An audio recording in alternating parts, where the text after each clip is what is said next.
Hello, and welcome back to Story Time with Eric Zimmer. We got a real treat for you today. Another Roald Dahl classic. But it's not one story, it's 6 different stories. 6 classic stories. They are Revolting Rhymes by Roald Dahl, illustrated by Quentin Blake. A word of warning, when they say revolting, they mean revolting, so don't be offended. It's just a bunch of silly rhymes. I assure you. You ready to hear them? Alright, let's begin. The first one, Cinderella. I guess you think you know this story. You don't. The real one's much more gory. The phony one, the one you know, was cooked up years and years ago, and made to sound all soft and sappy, just to keep the children happy. Mind you, they got the first bit right, the bit where in the dead of night, the ugly sisters, jewels and all, departed for the palace ball, while darling little Cinderella was locked up in a slimy cellar, where rats who wanted things to eat began to nibble at her feet.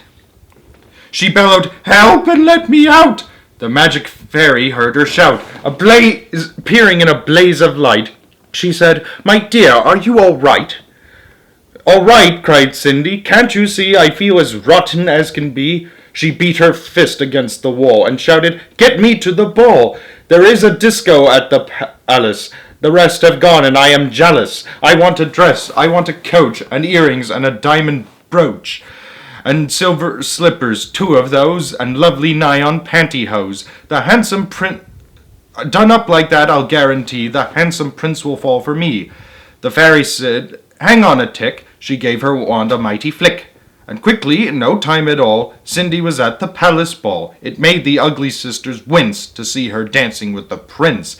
She held them very tight and pressed herself against his manly chest. The prince himself was turned to pulp, and all he could do was gasp and gulp.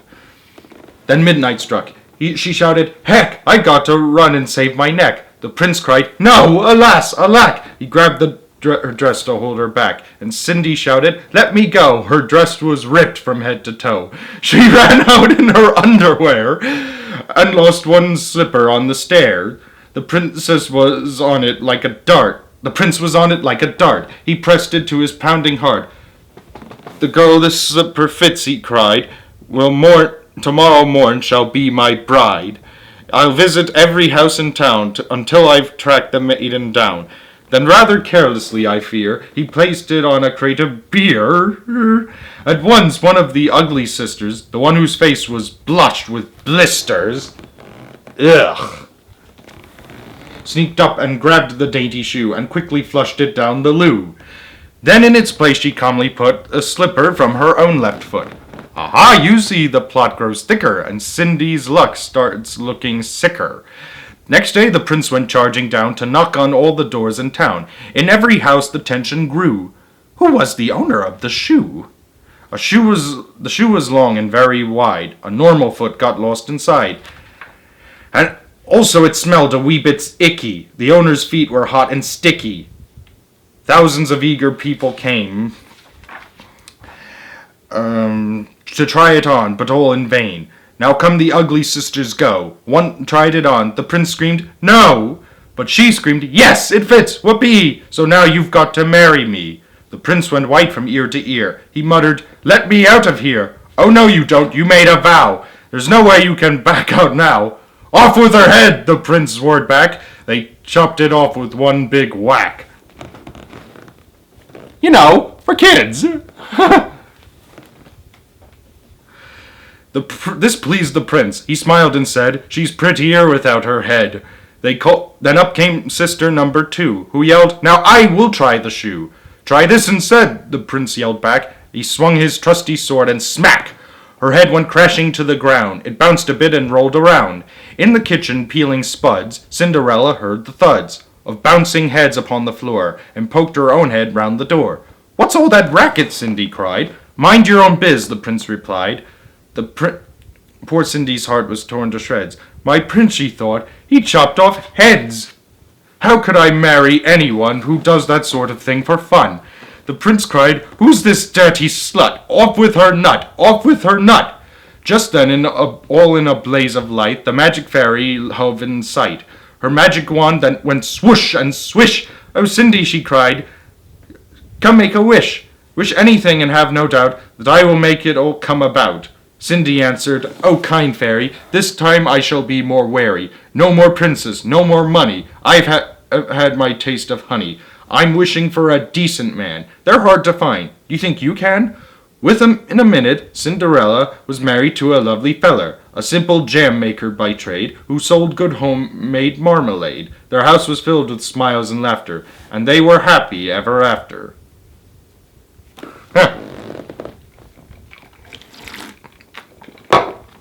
Go figure. Here's the next one. Jack and the Beanstalk. Jack's mother said, "We're stony broke. Go out and find some wealthy bloke who will buy our cow. Just say she's sound and worth at least £100. But don't you dare to let him know she's as old as Billy O." Jack led the old brown cow away and came back later in the day and said, "Oh, Mumsy dear, guess what? Your clever little boy has got, I really don't know how, a super trade-in for our cow." The mother said, "You little creep, I bet you sold her much too cheap." When Jack produced one lousy bean, his startled mother, turning green, leaped high up in the air and cried, "I'm absolutely stupefied! You crazy boy, do you really mean you sold our Daisy for a bean?" She snatched the bean, she yelled, "You chump!" and flung it out on the rubbish dump. Then summoning up all her power, she beat the boy for half an hour. Oh, God. Using, and nothing could be meaner, the handle of a vacuum cleaner. At 10 p.m. or thereabout, the little bean began to sprout. By morning it had grown so tall, you couldn't see the top at all. Young Jack cried, "Mom, admit it now, it's better than a rotten cow." The mother cried, "You lunatic! Where are the beans that I can pick? There's not one bean, it's bare as bare." "No, no," cried Jack, "you look up there. Look very high, and you'll behold each single leaf is solid gold." By Gullikins, the boy was right. Now glistening in the morning light, the mother actually perceives a mass of lovely golden leaves. She yells out loud, "My sainted souls, I'll sell the mini bio-rolls. Don't stand and gape, you little clot. Get up there quick and grab the lot." Jack was nimble, Jack was keen, he scrambled up the mighty bean. Up he went without to stop, but just as he was near the top, a ghastly, frightening thing occurred. Not far above his head he heard a deep voice, a rumbling thing that made the very heavens ring. It shouted loud, "Fee-fi-fo-fum, I smell the blood of an Englishman." Jack was frightened. Jack was quick, and down he climbed in half a tick. "Oh, Mum," he gasped, "believe you me, there's something nasty up our tree. I saw him, Mum. My grizzled froze. A giant with a clever nose." "A clever nose?" his mother hissed. "You must be going round the twist. He smelled me out, I swear it, Mum. He said he smelled an Englishman." The mother said, "And well he might. I've told you every single night to take a bath because you smell. But would you do it? Would you, hell? You even make your mother shrink because of your unholy stink." Jack answered, "Well, if you're so clean, why don't you climb the crazy bean?" "Oh!" The mother cried, "By God, I will! There's life within the old dog still." She hitched her skirts above her knee and disappeared right up the tree. Now would the giant smell his mum? Jack listened for the fee-fi-o-fum. He gazed aloft. He wondered when the dreaded words would come. And then, from somewhere high above the ground, there came a frightful crunching sound. He heard the giant mutter twice, "By gosh, that tasted very nice. Although," and this in grumpy tones, "I wish there weren't so many bones." For kids. "By Christopher," Jack cried, "by gum, the giant's eaten up my mum. He smelled her out. She's in his belly. I had a hunch that she was smelly." Jack stood there gazing longingly upon the huge and golden tree. He murmured softly, "Golly gosh, I guess I'll have to take a wash, if I am going to climb this tree without the giant smelling me. In fact, a bath's my only hope." He rushed indoors and grabbed the soap. He scrubbed his body everywhere. He even washed and rinsed his hair. He did his teeth, he blew his nose, and went out smelling like a rose. Once more he climbed the mighty bean. The giant sat there, gross, obscene, muttering through his vicious teeth, while Jack was tensely just beneath, muttering loud, "Fee-fi-fo-fum, right now I can't smell anyone." Jack waited till the giant slept, then out along the boughs he crept, and gathered so much gold I swear he was an instant millionaire. "A bath," he said, "does seem to pay. I'm going to have one every day." So remember, kids, be sure to wash and bathe every day. It's important. Hygiene is very important. Don't forget that. Next one. Snow White and the Seven Dwarfs. Anyways, when little Snow White's mother died, the king, her father, up and cried, "Oh, what a nuisance! What a life! Now I must find another wife." It's never easy for a king to find himself that sort of thing. Well, he's not wrong. He wrote to every magazine and said, "I'm looking for a queen." At least 10,000 girls replied and begged to be the royal bride. The king said with a shifty smile, "I'd like to give each one a trial." However, in the end he chose a lady called Miss Maclehose. He chose a lady called Miss Maclehose, who brought along a curious toy that seemed to give her endless joy. This was a mirror framed in brass, a magic talking looking glass. Ask it something day or night, it always got the answer right. For instance, if you were to say, "Oh mirror, what's for lunch today?" the thing would answer in a trice, "Today it's scrambled eggs and rice." Now every day, week in, week out, the spoiled and stupid queen would shout, "Oh mirror, mirror on the wall, who is the fairest one of them all?" The mirror answered every time, "Oh madam, you're the queen sublime. You are the only one to charm us. When queen, you are the cat's pyjamas." For 10 whole years the silly queen repeated this absurd routine. Then suddenly one awful day, for her at least, she heard the magic mirror say, "From now on, queen, you're number 2. Snow White is prettier than you." The queen went absolutely wild. She yelled, "I'm going to scrag that child! I'll cook her flaming goose, I'll skin her, I'll have her rotten guts for dinner." She called the huntsman to her study, and she shouted at him, "Listen, buddy, you drag that filthy girl outside and see you take her for a ride. Thereafter slit her ribs apart and bring me back her bleeding heart." The huntsman dragged the lovely child deep, deep into the forest wild. Fearing the worst, poor Snow White spake. She cried, "Oh, please give me a break." The knife was poised, the arm was strong. She cried again, "I've done no wrong." The huntsman's heart began to flutter. It melted like a pound of butter. He murmured, "Okay, beat it, kid," and you can bet your life she did. Well, to be perfectly honest, this is pretty much what happened in Disney's version of Snow White.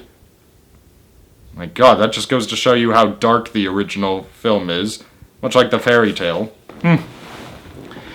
Later, the huntsman made a stop with the local butcher shop, and there he brought, for safety's sake, a bullock's heart and one nice steak. "Oh, Majesty, oh, Queen," he cried, "the rotten little girl has died, and just to prove I didn't cheat, I brought along these bits of meat." The Queen cried out, "Bravissimo! I trust you killed her nice and slow." Then, this is the disgusting part, the Queen sat down and ate the heart.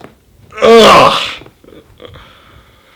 I only hope she cooked it well. Boiled heart can be tough as hell. While all this was going on, where, oh where had Snow White gone? She found it easy being pretty to hitch a ride into the city, and there she'd got a job unpaid as general cook and parlor maid, with 7 funny little men, each one not more than 3'10". Ex-horse race jockeys, all of them. Of course, most jockeys are pretty short. These 7 dwarfs, though awfully nice, were guilty of one shocking vice. They squandered all of their resources at the racetrack backing horses. When they hadn't backed a winner, none of them got any dinner. One evening Snow White said, "Look here, I think I've got a great idea. Just leave it all to me, okay? And no more gambling till I say." That very night at eventide, young Snow White hitched another ride, and then when it was very late, she slipped in through the palace gate. The king was in his counting house, counting out his money. The queen was in the parlor, eating bread and honey. The footmen and the servants slept, so no one saw her as she crept on tiptoe through the mighty hole, and grabbed the mirror off the wall. As soon as she had got it home, she told the senior dwarf, or gnome, to ask it what he wished to know. "Go on," she shouted, "have a go." He said, "Oh mirror, please don't joke. Each one of us is stony broke. Which horse will win tomorrow's race?" "The Ascot Gold Cup steeplechase?" The mirror whispered sweet and low. "The horse's name is Mistletoe." The dwarfs went absolutely daft. They kissed young Snow White fore and aft, then rushed away to raise some dough, with which to back old Mistletoe. They pawned their watches, sold the car, they borrowed money near and far. For much of it they had to thank the manager of Barclay's Bank. They went to Ascot, and of course, for once they backed the winning horse. Thereafter, every single day, the mirror made the bookies pay.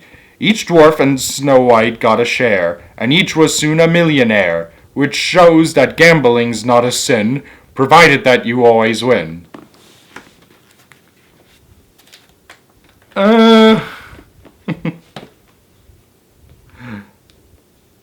be continued.